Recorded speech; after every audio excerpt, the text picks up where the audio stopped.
and Denise, welcome to our Fireside Chat. Bjoern, you shared some very interesting findings in your keynote, and I'd like to ask both of you this first question, starting with Denise. Denise, how can companies ensure that sustainability initiatives are not just box-ticking exercises, but rather create truly meaningful change? You know, it's such a pointed question because depending on the company and their maturity and their posture around environmental reporting, people are in various stages of maturity, as Bjoern had mentioned. I often kind of use two different frameworks in mind. One is tops down and both bottoms up. You know, finding the green hearts across your organization of folks who just genuinely care and are willing to be sort of the champions and the change agents within every discipline, within every function, will help kind of bring everything together culturally once the top down, once you have actual strategy and priorities and goals and commitments set by leadership. And so I think working together, what helps bring that to life is another visualization, which is how much do you have centrally versus in a decentralized model? And I think that balance is different for every company in terms of what we're seeing. But I think that's a very meaningful place to start, is making sure that you not only have specific set goals and measures, but also plans to make that a reality. Bjoern, what are your thoughts on this?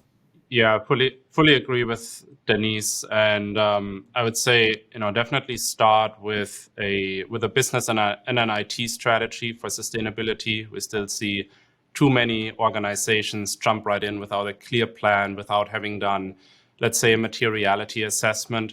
So setting that foundation is critical. And then I would also say, as the next step, don't just look at it as a compliance exercise, right? I think that's where a lot of the box ticking comes in. Compliance, and I mentioned this in my keynote earlier, is important, obviously, but in order to really make material change and to really be successful at this, organizations need to figure out how to operationalize sustainability, how to make their operations more sustainable, not just report data out to external stakeholders, but really to become a better and more competitive business from a sustainability perspective. And then the organizational piece is really important too, and I want to highlight that again, that it's really an exercise that involves a lot of different functions, and only if all relevant functions and practitioners are involved, this can be more than box ticking, but really a meaningful effort toward a more sustainable future. Thank you both. I couldn't agree more, and I truly believe in the importance of approaching ESG strategically and seeing it as a vehicle for achieving real shared value. Denise, in your opinion, what is the most significant challenge facing organizations looking to become more sustainable? You know, when we talk to our customers and partners, so much of it starts with the credibility of data and measurement, just understanding what needle are you trying to move and where are you starting from. And so when we think about that intersection of IT and the role that the network can play in helping to get that qualified measurement, you know, whether it is with sensors for water leakage and detection, whether it's energy efficiency that we're using, we're starting to see applications of the IT network expanding well beyond IT, but into the operational OT nature as well.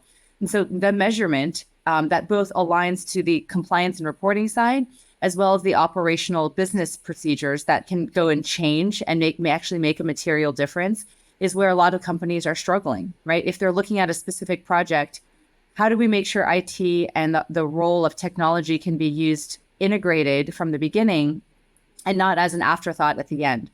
Whether they're looking at the real estate footprint or bringing people back into the office for hybrid work, we're starting to see a lot more movement of this change, and the role that sustainability can play to help underpin the outcomes and the usage of all of those materials plays a really big role. But all of it starts with how are you measuring and how are you ensuring that what you're doing in the future is in fact more sustainable from everything from the hardware, the software, and then the application of all of those together in any ecosystem. And how can companies integrate sustainability into their core business strategy? Well, I think it starts with, again, from the tops down, what are the goals and commitments they're setting out for? You know, if they're making net zero goals, whether they're looking at boards and bodies like Standards-Based Target Initiative, SBTI, or making sure that their plans are in fact credible. There are absolute things that companies need to be doing that are not just offsetting or kind of throwing carbon credits at it. So setting first the tops down, very clear vision and goal, and then empowering companies and the various functions. As Bjoern said, all functions need to be involved, but the role that each function plays is very critical. There's those functions that play a little bit more of what we sometimes call the stick, right? The compliance and the regulatory side, like legal and finance. And then there's the go-to-market side, the engineering and the sales side that might play a very different role to actually grow and transform the business. One of the very interesting things about sustainability is we're starting to see new and adjacent markets open up. Think about things like the connected car and EV charging stations, even how we do agriculture and growth with sensors. There's all sorts of applications of technology in these new industries that are fundamentally changing both, again, how do we measure that data? And then how is it making a material impact on overall greenhouse gas emissions and carbon? That's really insightful, Denise. Can you share some examples of how Cisco has helped its customers achieve their sustainability goals? We have customers in all shapes all around the world, and all of these customers, from large to the smallest businesses, are at various stages of their maturity when it comes to sustainability and the measurement. But by and large, our intersection and how we work with our customers, it starts with the measurement. It starts with energy management and understanding how much of our products and our solutions are helping enable their overall greenhouse gas emissions. And so where we start with our customers is the education and awareness that, what traditionally they may have seen Cisco as this trusted advisor and partner when it comes to IT. Well, that's expanding far beyond the walls of IT. And the way we're doing that is by working with them to understand, how does the overall greenhouse gas emissions, how is that measured? What portion of that is in energy management, as an example? If you follow how the accounting works, Cisco Scope 3 ends up being much of our customer Scope 2. So in fact, we are all on this journey to net zero together. And so when we work with our customers about what is going into their network and what is it measuring, whether it's retrofitting and refreshing an existing data center, right? We know that data centers are at max capacity and not nearly as energy efficient as they could be. And there's newer technologies that they need to consider when we think about retrofit or even building new ones. When you think about the campus environment and you think about companies either consolidating their real estate footprint or reevaluating how to do hybrid work and how to re-engage their employees back in the office, technology plays such a very large role in all of the use cases, from designing that space to be more collaborative, to making sure there's, video endpoints in conference rooms, to even getting, more what I'm calling DC microgrids in place with solar energy or motorized blinds and automated desks. LED lighting, the value of power over Ethernet inside of smart buildings and the application of that is opening up a whole new set of use cases. And so what we're doing to help our customers is, continuing that trusted partner role, starting with IT and really expanding across every function of the business to ensure that you have the disciplinary, set up to actually transform the business across any company. Brilliant. Thanks, Denise. Bjoern, from your perspective, what are some practical steps that technology leaders can take to make their organizations more sustainable? Well, I would say, first of all, get a seat at the table. I talked about the organizational challenges earlier, and we still see in some of our surveys that IT practitioners are increasingly part of that whole transformation journey, but that in many cases, it's still more of an LOB-led initiative. So that's really the first step, to bring the digital and the business transformation together, because it really needs to go hand in hand. And then, as I said earlier, really understand the business side of things, because a lot of that, or all of that, basically drives the demand for technology that can help resolve these issues, whether it's the changing accounting and reporting landscape, or understanding things like ESG materiality, being focused on the topics that really matter to an organization in a given industry. And then lastly, identify IT vendors that can help you on that journey, whether it's through their own commitments internally or through the the transformational products or services that they offer. Finding a good mix there is important, and there are so many different types of technology out there that claim to have certain benefits. It's really difficult to understand which technologies are really moving the needle on the issues that are most material to your organization. Denise, picking up on Bjorn's last point, what is your vision for the role of technology in advancing sustainability over the next decade? Charissa, when I think about the role technology plays in this very decisive decade for climate change, when you look at the data and you look at the solutions out there, there's a lot of stats that will actually tell you without technology as an accelerator to get kind of more revolutionary innovation into these environments, it's going to be harder and harder to get to the goals that we need to and make a material difference. And so I think, like Bjoern said, having a seat at the table early for IT to play that role, for technology solutions to be more pervasive at the speed and scale we need. I think one of the things I've found in this role to be the most encouraging is a lot of this technology actually exists. It's a matter of how do we get it out at the speed and scale we need for all of us to enjoy the benefits fast enough. And so when I think about, how do we get that at speed and scale? As much as the technology is really important, getting it operationalized is actually even more important for the execution and the adoption of this technology. And so I think that's where so many of us play this role to help with the education and the awareness, so that the scale factor is at the speed we actually need. And that's again, it's both a hopeful part of it, because a lot of the technology does exist, but we're just not seeing it being out there and adopted fast enough. Thanks, Denise. This idea that there is this untapped value and potential that we have the opportunity to connect to and unleash. I love that. Bjoern, what do you think is the biggest obstacle to achieving sustainable IT infrastructure? Yeah, there are a couple of challenges that I would see, and that we see in the conversations that we're having with practitioners and the surveys that we're conducting.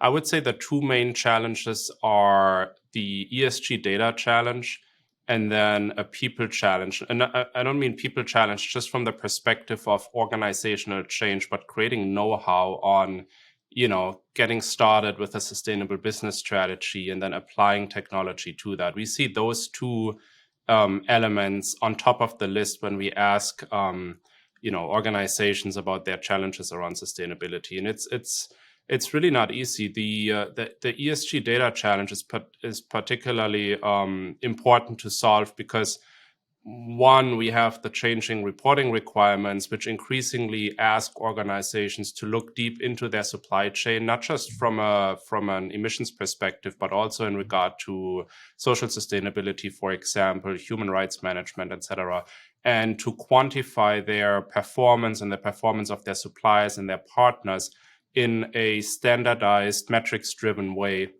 And then this is, I guess, still somewhat differentiating these days, but it's not going to be differentiating much longer because, reporting is an exercise. It's not necessarily a differentiator. It's not supposed to be. So using that data that's hard to get to make better business decisions, that's going to be the next challenge for a lot of organizations. And then, as I said, having the right talent and people who really understand where to start and how to get you to the next maturity step, that's critical and something that a lot of companies are struggling with these days.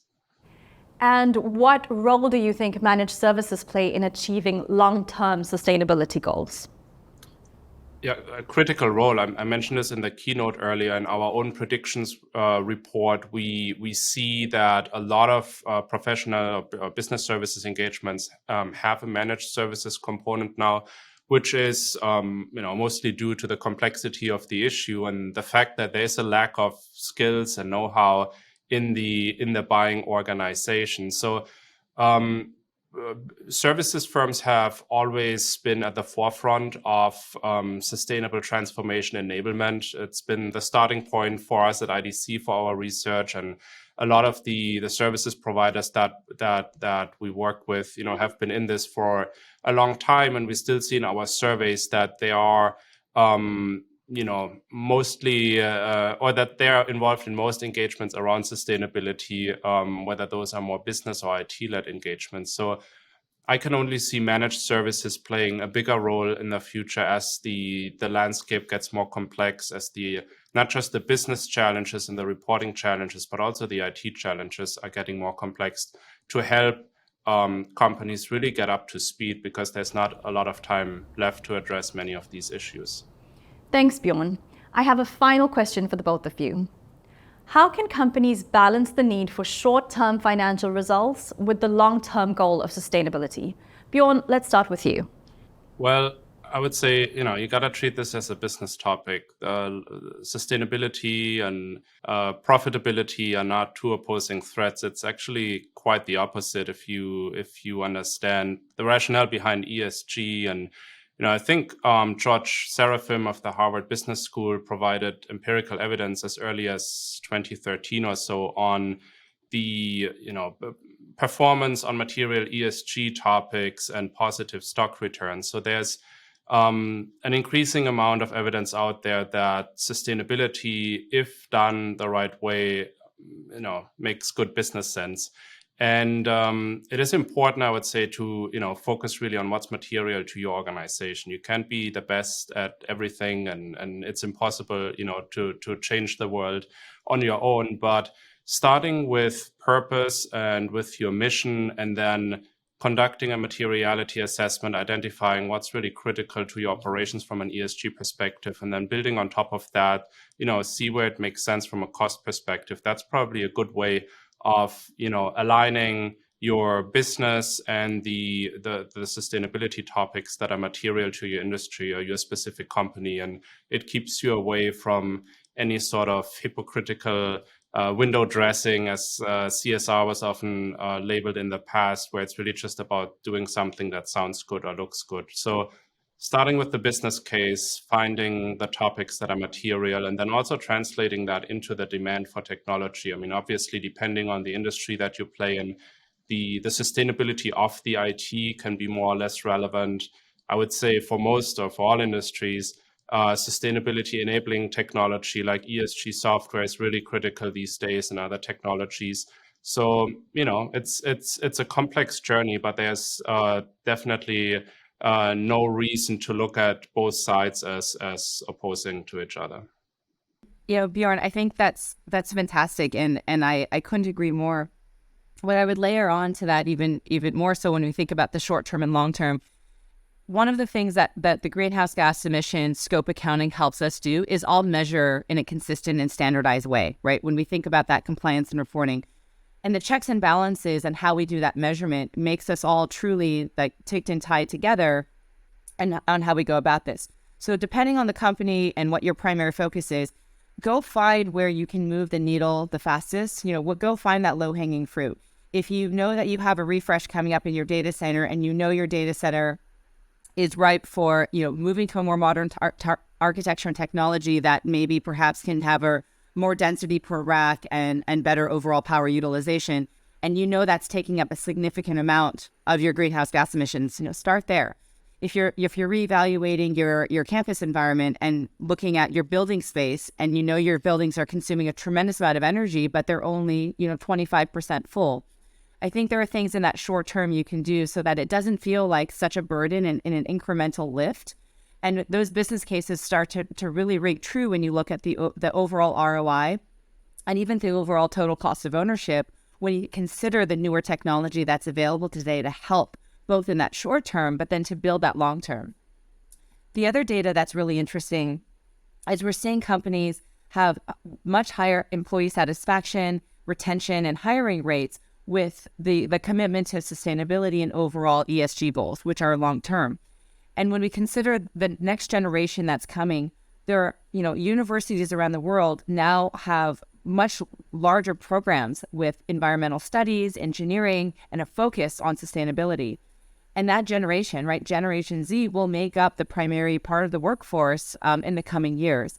So when we think about needing to have a diverse place in the workforce of talent, that is both on their way out of the workforce, and then talent and skills and expertise that are coming in, all of that needs to come together, both in that short term and long term, in order for us to feasibly and realistically meet the goals that we've set out for net zero.